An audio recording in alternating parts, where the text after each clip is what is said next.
もう入るんで。解説入りますんで。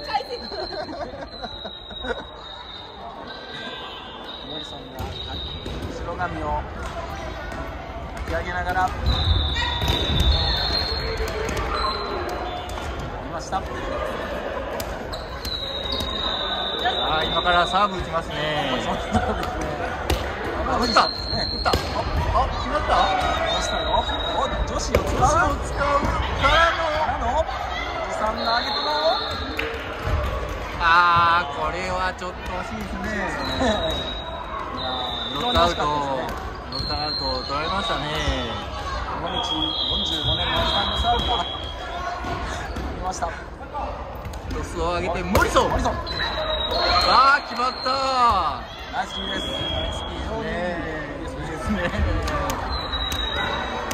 これはですね、正直ですね。ブロック。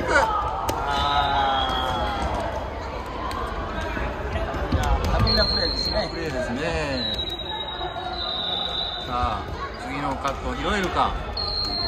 女性からのサーブ。打った。モリソンカットからのブロックからの奥ですね。うまいですね。いやー、距離も高さもバッチリですね。強打も何打もできるね、森さんですね。ジャンプサーブ。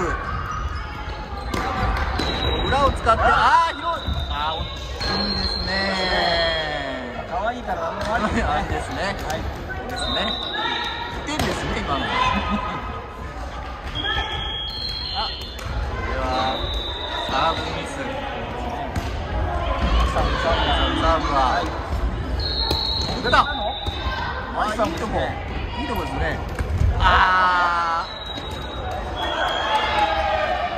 公式審判員大家がそうですね。全日本の選手ですね。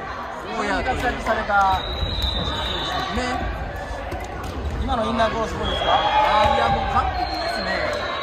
髪の毛がですね、決まりました。決まりましたね。モリソンのサーブですね。決まりました。打った。次は奥を狙いましたよ。出してネット取られましたね。髪の毛がですね、いいですわ。